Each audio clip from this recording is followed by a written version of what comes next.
Well, it's official. My wife got fired, and you know why. Thankfully, her income wasn't very much. She was working for benefits, and so we'll go on Cobra, and that it's going to cost us $2,500 a month. And thankfully, I have many good people here who are supportive of the channel, and look, my pay is insanely good. It's nuts. So that's not a concern now. For sure, it could be in the future, 100%. I mean, you don't know. One of the benefits of having an emergency fund right here, man. Well, I'm solid in my job. Yeah, you are until the black swan, and I don't know how this is. I don't know how you don't look at this as a black swan. We were talking this morning, she and I, about unemployment stuff. She wasn't making enough to make it worthwhile, and frankly, they didn't really fire her. They just just snakes, man. Snakes in the grass. It's look, they're lost. This is the way you got to look at it, man. If you are going to be not fired, but you're going to be, what do they say? We're going to reposition you, but you'll lose your benefits, and you still have to get the what if you want to come in the spring. Look, man, and they said explicitly, we're not firing you. Okay, so if I were a sole breadwinner and this came down, I said, I'd like to see a letter of termination, please. Because in this case, they look, and in this case, it's frankly something I've been trying to get her to do anyway, to leave. The corporate environment is just not good. When your company is being bought out by bigger firms, not good.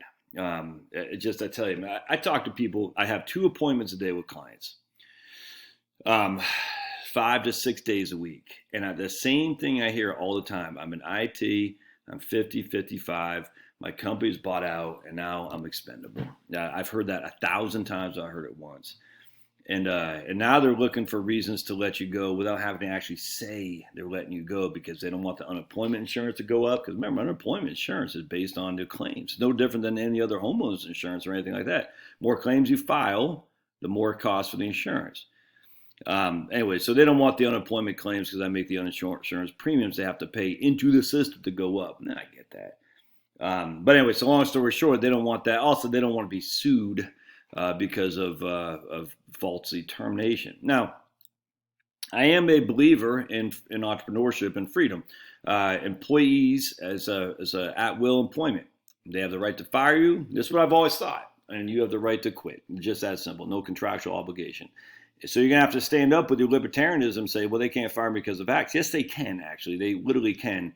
They can fire you because they don't like that you smoke cigarettes. I mean, a lot of people get all up, oh, they can't. A lot of libertarians have shown their true colors here, man. I tell you, a lot of libertarians are not libertarians. I just tell you, I've seen it time and again. People in Reason Magazine, Glenn Reynolds over at Instapundit. A lot of good guys heretofore have shown that they're not true libertarians, in the sense that you can do what you want to do, even if that seems to be violating of my principles. Now, Glenn Reynolds, to give him credit, he's never been saying mandates or anything like that, but he is really, really nervous about this thing, which is the whole point. So I want to show you guys something. We're not dealing with the biggest and the best here, my friends. It's just people just don't read. That's all there is to it. So here's from Franklin Templeton. This is from March, but it's probably even worse now. Americans are widely misinformed about the risk of hospitalization from COVID. All right, so I guarantee it's even worse now because of the Delta. So let's check this out. Research involved in Franklin Templeton Gallup study asked Americans in December what percentage of people who have been infected by the coronavirus need to be hospitalized. The answer is not precisely known, but the best available estimates is between 1% and 5%. However, many perceptions were completely off. Less than 1 in 5 adults gave the correct answer. Many adults, 35%, said at least half of infected people need hospitalization. It's nuts, man. 60% of Americans think that the chances somebody with COVID must be hospitalized are 10 times higher than they actually are. Why are Americans so highly misinformed? Because they're receiving so much information that's skewing their sense of reality. They don't read the article. They just read the headline.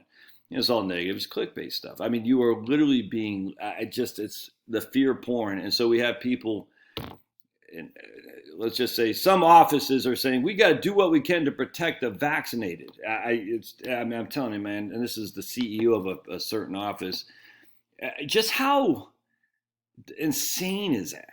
Just how insane. And people at a certain office who've got the jabba are getting infected again. And they're saying, well, at least I'm not being hospitalized because I know other people who haven't got it are being hospitalized. You're like, okay, but well, really windy out all of a sudden. If that were true, and we have all kinds of different evidence on all sides, anecdotal, to talk about that. But the whole point about the jabba is to keep you, quote, safe. And, look, man, what you got to do what you got to do. But at the end of the day, hearing that people who got the jabba and are still getting the C, it's crazy to me. Do they get it from, think about it. Who gave it to them? Who gave it to them? My wife? It's freaking nuts.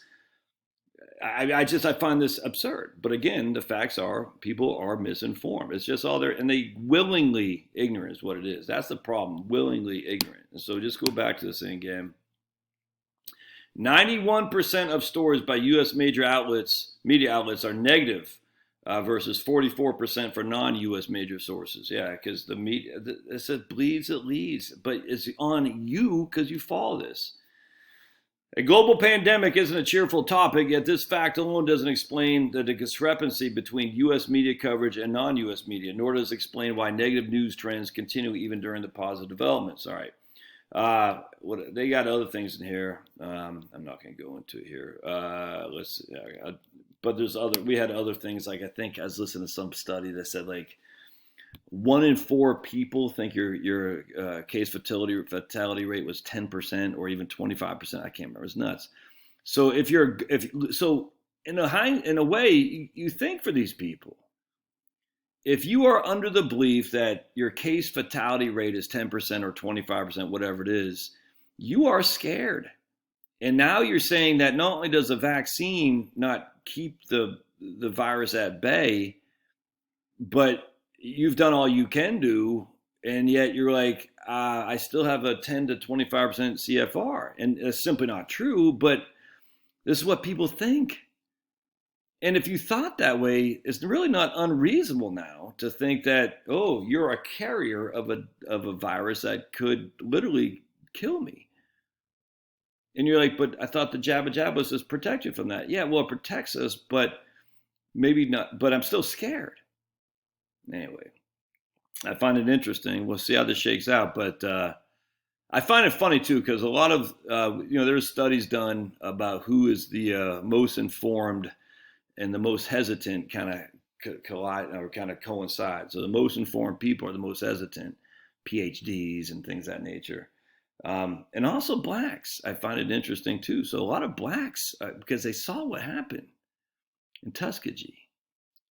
But that didn't just happen. That would happen to Americans, my friends. Americans. Yes, you could say it was on blacks, but I think there's some whites too. But that was Americans within my lifetime. I'm 51. That was still going on in the early 70s. So blacks know this. And they say, I'm not sure I'm ready for this. And yet they're going to be inherently discriminated against in New York City and others because, it's pouring out now. And I'm sitting there thinking, they're going to be discriminated against going to entertainment, going to restaurants, and being employed. And can you blame them? Tuskegee wasn't the Civil War. It wasn't slavery. It wasn't 170 years ago. It was in our lifetimes. We have the swine flu thing. Even freaking Mike Wallace from 60 Minutes was reporting that back in the 70s.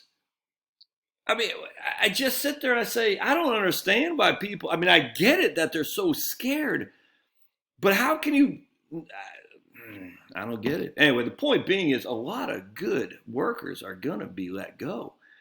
So there's huge opportunity, man.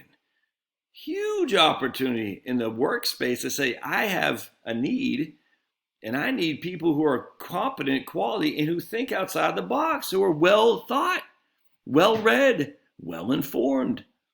That should, if I need employees, I'm going after that like stink on poop. Like, yes, come here. We don't require this. We need you. And there's coming. I mean, capitalism works, baby. Free markets work. You don't want to hire a guy because he smokes? Well, if he's smoking, he's doing good work, I'll take you on. Hell yeah.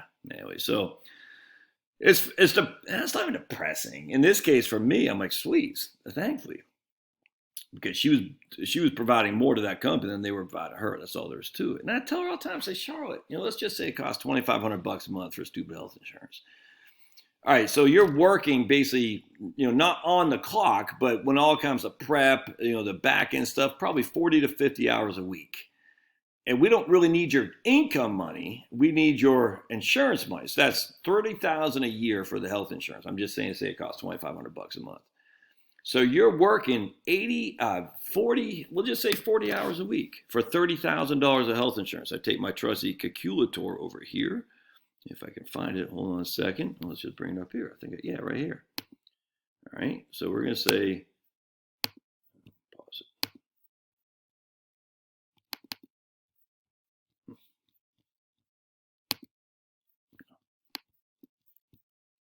All right, so she's making $30,000 a year for health insurance. Now we're still paying some of that, and we still pay $800 a month or something like that.